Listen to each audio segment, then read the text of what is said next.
Minding Your Business, the show for entrepreneurs. I'm your host, June Middleton. This evening's show is really a fascinating one. It features a painter and two book authors. They have written a really interesting book, and our painter has made very interesting paintings, all about the city of New York, primarily. And the very talented painter is Annamarie Trombetta. And the amazing and fascinating authors are Nelson Velez and Inness. Welcome to the show. It's just so much fun to have you here because you all have experienced the city, some similarities, some differences, and we're going to talk a bit on that.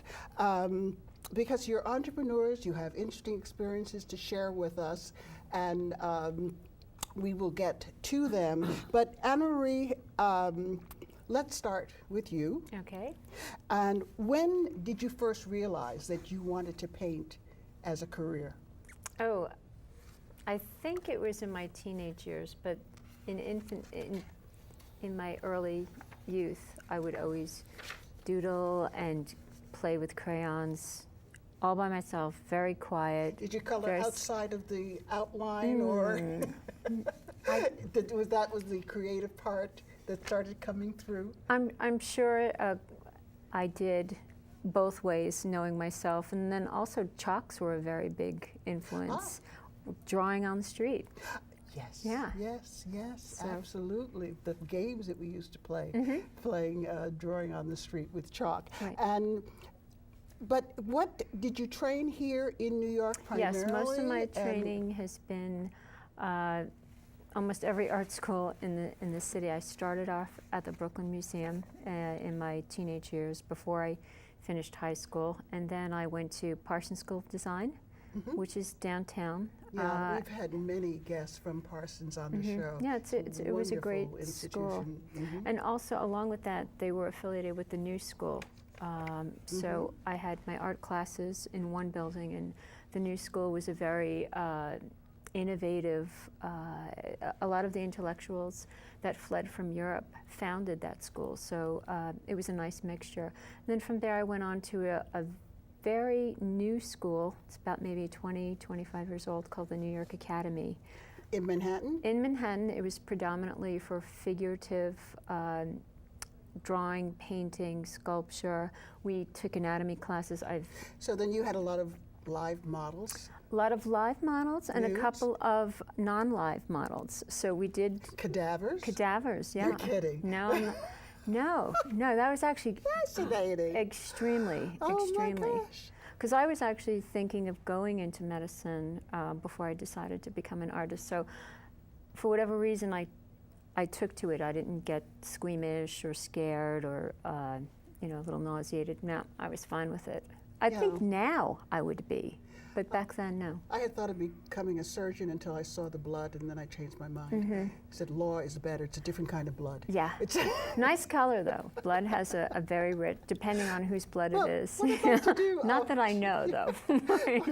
Why don't we look at some of your images, some of your paintings, because you have some really fascinating works that you brought for us.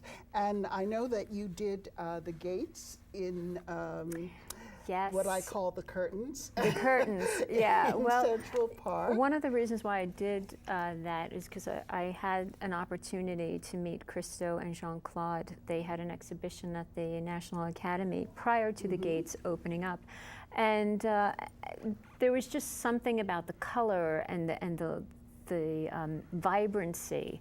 And also the way it transformed the park, because usually in the wintertime it is just so, well, it's not as lively as it is in the summertime, but it was a challenge to work under all those different weather conditions, I must say. I mean, there's a picture of me, I look like the Incredible Hulk's orange girlfriend. I mean, my back is a photograph of you actually painting with the painting. Yeah, I like to do most of my work from life. Now, we have another one, if you'll describe this to us. It's a snow scene? Yes, that was actually done from inside the castle in Central Park. The Belvedere? Belvedere Castle, that is Uh-huh. correct. Yeah, How did you get into the Belvedere Castle Well, to look it out just- onto Central Park? it just happened to be the right time of year. It was fairly quiet, and I befriended somebody that worked there, and I showed him my work. I asked, and I was able to do it, and it was great. I was inside with my little easel looking out, nice and warm, and there it was in all its splendor, the winter wonderland of Central Park. Oh, how delightful that must have been. It- You it were was really it was nice and delightful. warm painting such a cold scene. Yeah, I don't know that I could do it any other way. Yeah. Now we have here, what is this then that we're looking at, the Tibetan Museum? Yes, in Staten Island, New York, there's the only Tibetan museum outside of Tibet. It houses a beautiful collection of tankas and sculptures, and the architecture of the building is a genuine Tibetan architecture. Now, were the pieces brought here from Yes, Tibet yes. and actually assembled The woman on who Staten Island? Yes, the woman who, Edna Klauber, the woman who founded the museum, her grandfather was an Asian art dealer, and she became the first female Asian art dealer in New York. So she made some groundbreaking history, aside from creating that museum. That was her. Oh, that's wonderful. Her child. And I think that we have, you've done a lot of traveling. Did you at one point have, yes. meet the Dalai Lama? Well, yes, it's an interesting tale. I was on Staten Island in a section called Snug Harbor. I met a monk who was, I didn't know it at the time, but he was very close with the Dalai Lama. We became friendly, and in a few months' time, he said, I'm putting together a trip to go to India. I would like for you to go. And I thought, I don't know if I... And then he said, I know the Dalai Lama. It was life-altering. It really was, because there's so many different facets. And then to meet His Holiness... And I gave him a reproduction of the painting. Oh, so. that was very nice. That was very nice. Yeah. And you have done another one that's into the garden, into the White Garden.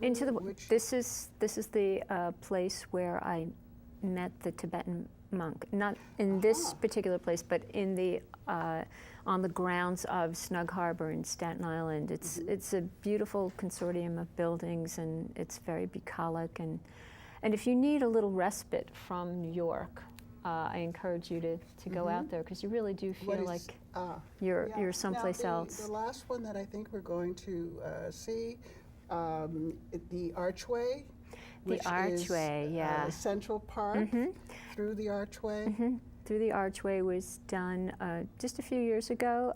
I was meandering through the park, and there's this incredible waterfall. So while I'm doing the painting, there's this rhythmic sound of water. And of course, New York being New York, it has ambient sounds other than the water. It has its own rhythm, right. Without a doubt. Right. Without a doubt. But one of the reasons why I wanted to do this particular scene is that it could really be anywhere. It looks like an aqueduct, perhaps, or maybe in Europe or upstate. Yeah. Well, now coming back though to New York and Central Park, Nelson and Tommy have written a book, and a lot of the things that you have in your book deal with Central Park as well.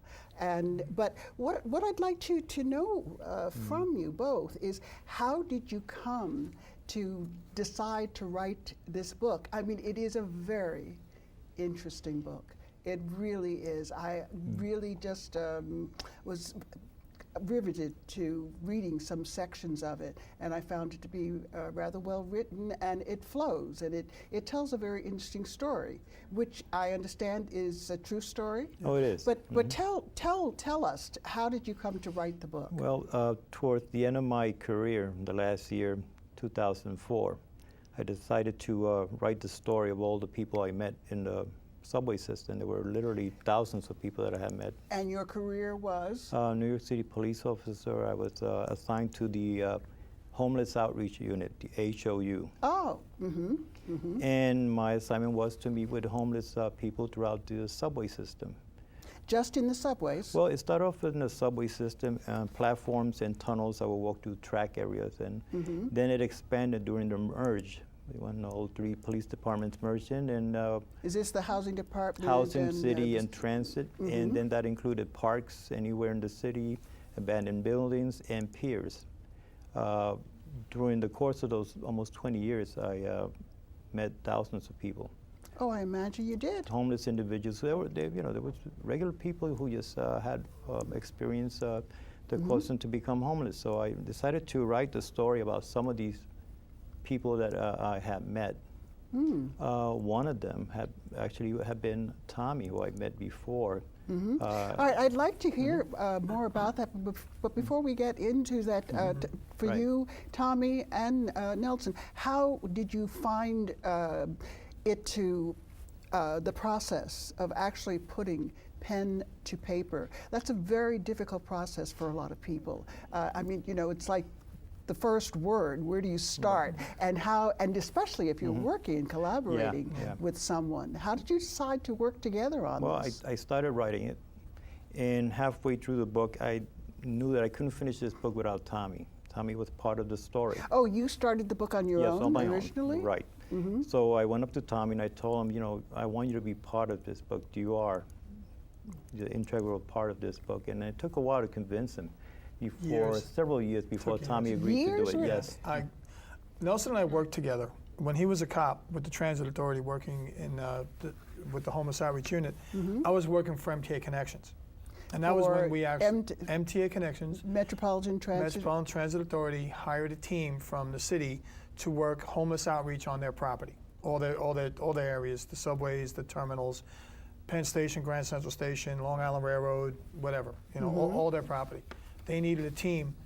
They wanted to get a team specific to them, where they used to let the other neighborhood outreach agencies work in their subway systems in those neighborhoods, but they didn't have any control over it. They didn't know what the numbers were, they couldn't really track the progress of the teams because they weren't working for them. So instead, this is an individual nonprofit organization originally that started working with actually it was a city job. We worked for Health and Hospitals Corporation. So we were city employees who had a contract with the Metropolitan Transportation Authority for this homeless outreach team. So Nelson and I started working together. And several months into working together, we realized that we had met before. Interesting. Because when I was homeless for 5 years. My story getting into that job was 5 years of homelessness from 1986 to 1991. So now the name of your book is? Oh, sorry. The name of the book is called Last Stop, A Survivor's Story. Because I was wondering when I read the title, what was the significance of the title? And the last stop. Last stop is actually the last stop on any the train. E-train line? Well, on E-train specifically, but on any line that ends at a last stop, that's where we will go. Because last stop, whoever didn't get off that train usually would be a homeless person who's sleeping on a train. Or it could be somebody who just had too much to drink at Madison Square Garden or someplace. End up 7 o'clock in the morning on the E-train. Supposed to go home at 9 the night before. And never made it. But we will go from car to car and wake up people and interview them and find out who was homeless and who was just like you said. Maybe someone had a couple of drinks, somebody missed their stop, and that's hence the name Last Stop. And also metaphorically speaking, I also thought it was metaphorically that for the homeless people, the subway was the last stop, as far as where they lived. This was it. This was their bottom. Interesting. So our job was to try not to make this the last stop for the homeless person, to try to get them back from living on the street into some kind of situation where they eventually get independent housing again and get off the subway and don't have to sleep in the trains or on the street. So, or in the tunnels. Yeah, or in the which is something that I'd like to ask you about. But also, too, what I'm very interested in